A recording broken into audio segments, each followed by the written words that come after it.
हाँ, तो आज हम बात करने वाले हैं नई प्रश्नावली के बारे में। मेरा मतलब है जो हमारी प्रश्न चैप्टर 1 की जो प्रश्नावली 1.2 है उसके बारे में आज हम बात करेंगे।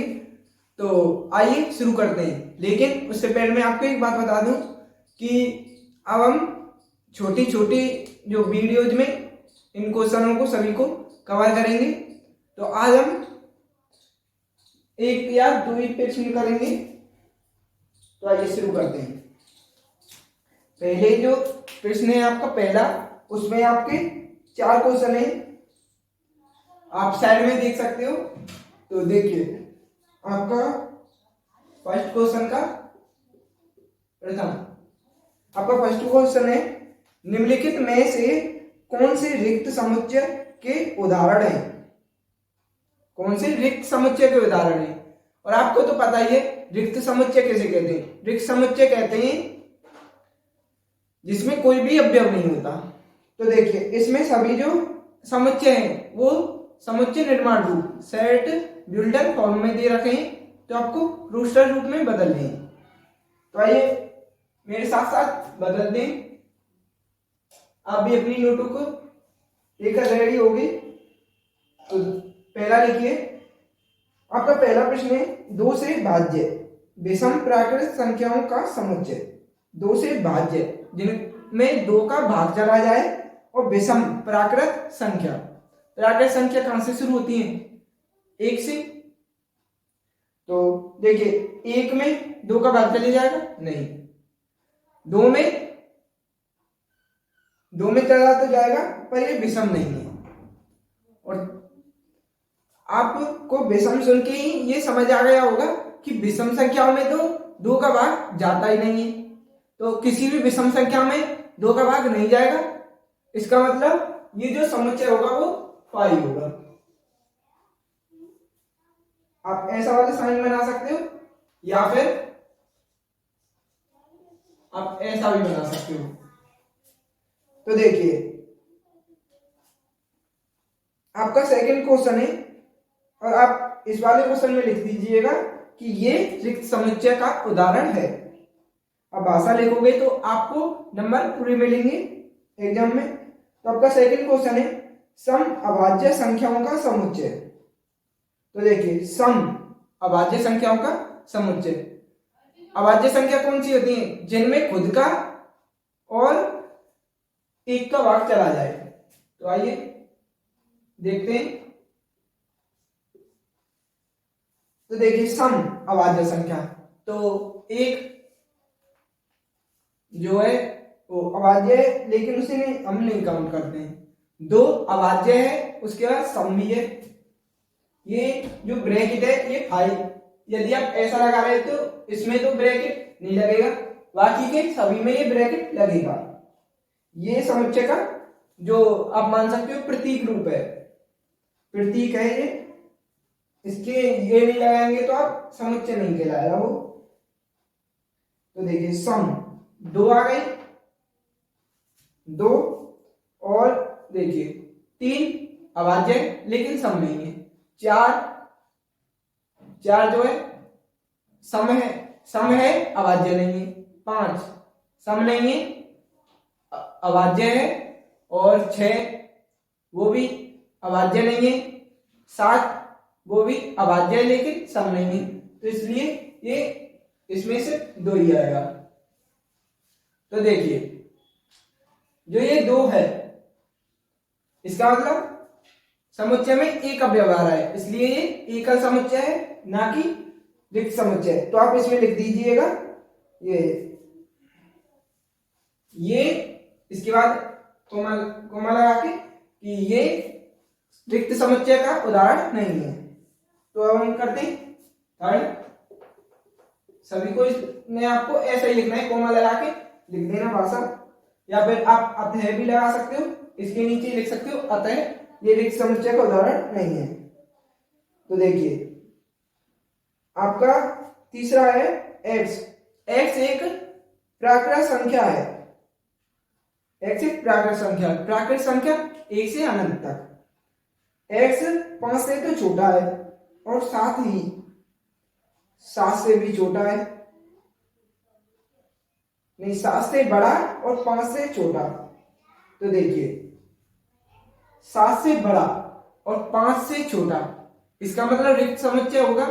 क्योंकि देखिए 5 से छोटा हम देखें तो 1 2 3 4, ये 5 से छोटे हो गए। अब इसमें दिया हुआ है 7 से बड़ा, तो 7 से बड़े तो उसमें पहले ही नहीं कर दिया कि 5 से छोटा होगा, 7 से बड़ा कैसे हो जाएगा इसमें। यदि हम इस प्रॉपर्टी को मानते हैं तो हमारी ये झूठ मानी जाएगी, जो 7 से बड़ा x हो ही नहीं सकता। यदि हम 7 से बड़ा x वाली प्रॉपर्टी को देखते हैं तो x की पावर 5 से कम, मेरा मतलब x का मान 5 से कम हो ही नहीं सकता, इसलिए ये रिक्त समुच्चय है।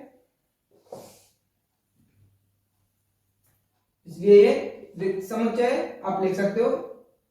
अतः ये रिक्त समुच्चय का उदाहरण है।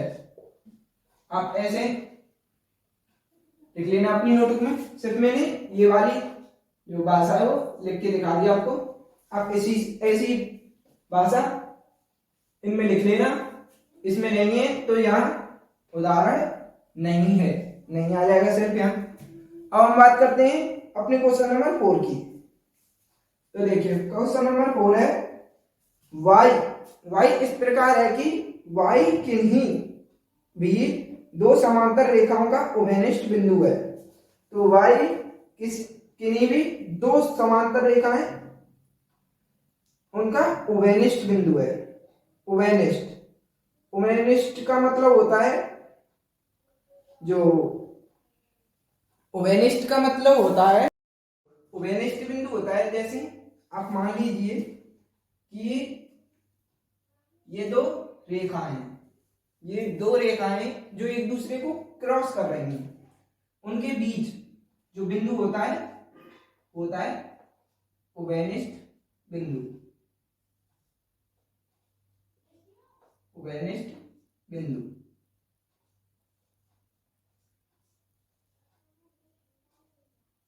आप परिभाषा लिख सकते हो उभयनिष्ठ बिंदु की कि दो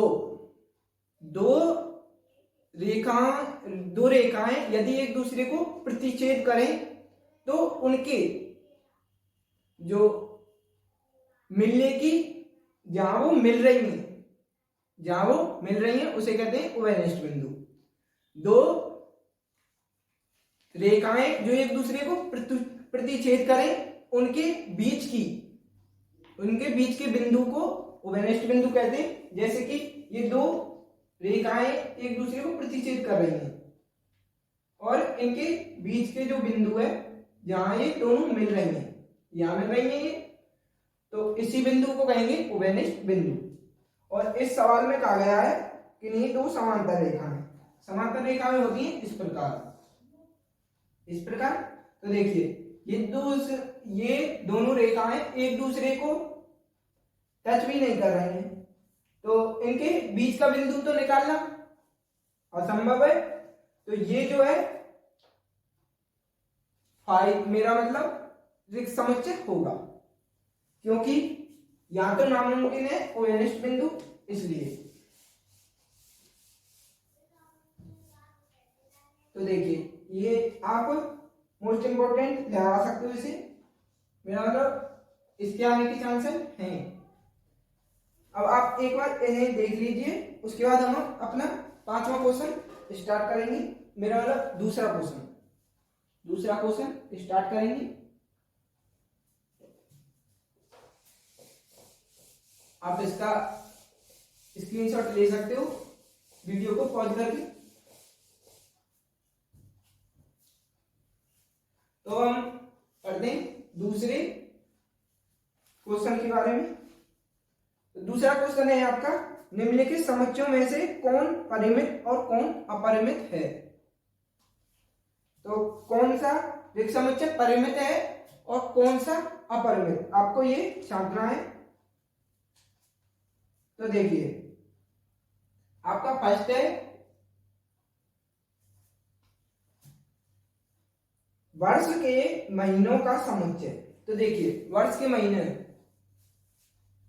मैं डिनोट करता हूं जनवरी फरवरी, इनको ऐसे डिनोट कर देता हूं जिससे ज्यादा जगह ना वो हमारी ना गिरे। जैसे जनवरी, फरवरी, मार्च, अप्रैल, मई, जून, जुलाई, अगस्त, सितंबर, अक्टूबर, नवंबर और दिसंबर। आप इनको हिंदी में लिख सकते हो अपनी नोटों में। तो देखिए ये महीने जो है वो फिक्स हैं, इसका मतलब ये परिमेय समुच्चय है। ये मैंने आपको पहले पिछले लेक्चर जो है उनमें करा रखे हैं, तो आप चैनल पर जाकर उन लेक्चरों को भी देख सकते हो। तो देखिए ये जो है हम लिख देंगे अतः, या अतः हिंदी में लिख लेना, अतः ये परिमित समुच्चय है। परिमित मतलब फाइनाइट, परिमित का मतलब फाइनाइट और अपरिमित का मतलब इनफाइनाइट। अब हम करते हैं सेकंड क्वेश्चन को। तो हमारा सेकंड क्वेश्चन है 1 2 3, जैसे ये अनंत तक दे रखी है, ये तो हमें बदलना ही नहीं है किसी भी रूप में, ये अनंत तक खुद ही दे रखी है। इसका मतलब ये प्राकृतिक संख्या है। अगर इसका आप रोस्टर रूप लिखोगे तो कैसे लिखोगे? x इस प्रकार है कि x एक प्राकृतिक संख्या है जिसकी लिमिट क्या है, मेरा मतलब जिसकी जो सीमाएं वो है 1 से बड़ी या बराबर और अनंत अनंत तक।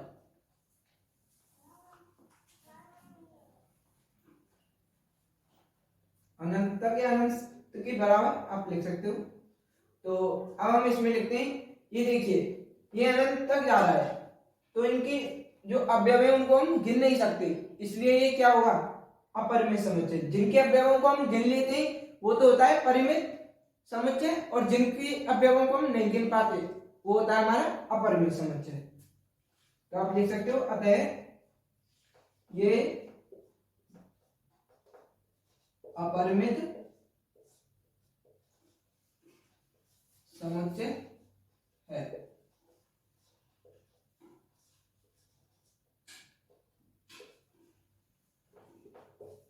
अब हम तीसरा क्वेश्चन करते हैं। तो हमारा तीसरा क्वेश्चन है, मैं यहां लिख लेता हूं। आप इसमें यदि आपसे कारण पूछा जाए तो इसमें आप कारण भी दे सकते हो कि इन समुच्चयों को हम गिन नहीं सकते इसलिए अपरिमित समुच्चय है। आप ऐसा भी लिख सकते हो तो आपका गलत नहीं होगा। इसमें दिया हुआ है आपको तीसरे में 1 2 3 में और 100 का, ये जो गिनतियां हैं ये 100 तक जा रही है, इसका मतलब हम इन्हें गिन सकते हैं। इसका मतलब ये परिमित समुच्चय है, ये परिमित समुच्चय है। यदि आप इसमें कारण देना चाहो तो ऐसे लिख सकते हो, या आपसे नहीं भी पूछा है आप फिर भी लिखते हो, तो जो टीचर है चेक करने वाला उस पर इंप्रेशन अच्छा जाता है। आप लिख सकते हो कि इनके अवयवों को हम गिन सकते हैं इसलिए ये परिमित समुच्चय है, या अतः ये परिमित समुच्चय है। आप ऐसा भी छोड़ सकते हो, नहीं तो कारण लिखोगे तो आपको पूरे मार्क्स मिलेंगे, और जहां आपके कट रहे होंगे वहां भी थोड़ा टीचर अपनी तरफ से देख लेगा। तो देखिए अब हमारा 14 क्वेश्चन है, 100 से बड़े धन पूर्णांकों का समुच्चय। तो 100 से बड़े यदि हम लिखना चाहें तो कैसे लिखेंगे? तो हम लिखेंगे 100 से बड़े धन पूर्णांक मतलब पॉजिटिव मान। 100 से बड़े धन पूर्णांक क्या होते हैं? पूर्णांक क्या होते हैं पहले तो आप ये बताइए। पूर्णांक होते हैं माइनस अनंत से प्लस के अनंत तक, जिसमें बट्टे में और पॉइंटों में संख्या ना आए। तो 100 से आगे 101, 102, 103 और धन पूर्णांक होते हैं पॉजिटिव मान पूर्णांकों के, ऐसे ही अनंत तक जाएगा। तो इनके अवयवों को हम गिन सकते हैं क्या? इनके अवयवों को भी हम नहीं गिन सकते, इसलिए हम लिख देंगे अतः ये अपरिमित समुच्चय है। अपरिमित समुच्चय है। यदि आपको कुछ भी समझ ना आए तो आप कमेंट कर सकते हो। और आपका 5वां क्वेश्चन है,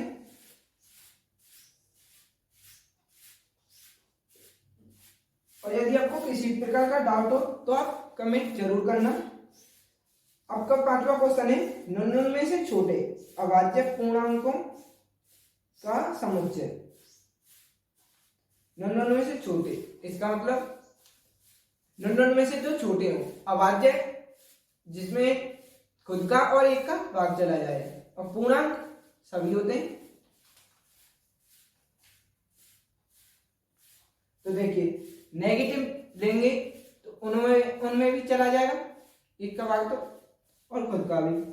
इसलिए ये जो है माइनस के अनंत से शुरू हो गई ये संख्या, और जैसे फिर बढ़ती आएगी, उसके बाद ये होगी -3। हम यहाँ लिख लेते हैं, सिर्फ इनको लिखते हैं इसलिए गिनने गए तो ये गिने ही नहीं जाएंगे। -3 अभाज्य है,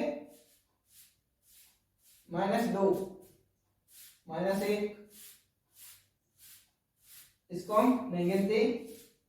तो हमारा अगला हो गया 2, 3, ऐसे ही करता करता ये 99 तक आ जाएगा। तो देखिए मैं इसे यहां लगा देता हूं। तो ये जो सवाल है इसमें देखिए इनके अवयवों को हम गिन सकते हैं क्या? 99 तक तो गिन सकते हैं पॉजिटिव मानों को, लेकिन इस माइनस के अनंत तक कैसे गिनोगे? इसलिए नहीं गिन सकते, इसलिए ये होगा अपरिमित समुच्चय। या मैं एक बार जो मैंने कहा था ऐसी जो कारण सहित लिख देता हूं कि अतः इनके अवयवों, लेकिन ये भाषा लिखो तो ऐसा समुच्चय यदि आपको दिया हुआ है पहले से बना बनाया तो भी आपको लिखना है सवाल में। इसके अवयवों को हम गिन सकते हैं। इनके समुच्चय को हम गिन नहीं सकते ना, तो गिन नहीं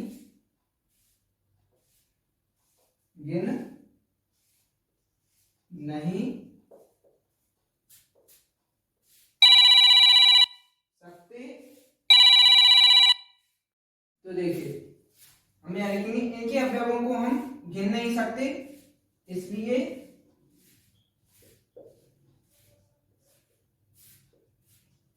ये समुच्चय अपरिमित समुच्चय है। ये सवाल ज्यादा से ज्यादा आपका 1 नंबर का आएगा सिर्फ, यदि इसमें एक ही प्रश्न दिया हो। यदि इसके दूसरा जो क्वेश्चन है ऐसा ही आया जिसमें 5 क्वेश्चन दिए हुए हैं तो ये 2 नंबर का आएगा, 2 या 3 का। 3 का तो मुश्किल है, 2 का ही आएगा ये। तो आप इसको एक बार देख लीजिए, इसका स्क्रीनशॉट ले लीजिए और बाकी के सवालों को हम अगली वीडियो में करेंगे। वीडियो हम छोटा सा ही बना रहे हैं जिसमें ये छोटी छोटी वीडियोज में सारे क्वेश्चन कवर हो जाएं। तो यदि आप चैनल पर नए हो तो चैनल को सब्सक्राइब कीजिए, और यदि आपको फिजिक्स भी पढ़नी है तो आप चैनल पर जाकर दूसरे चैनल का जो लिंक दिया हुआ है उस पर क्लिक कर हमारे दूसरे चैनल पर जा सकते हो। वीडियो को पूरा देखने के लिए धन्यवाद।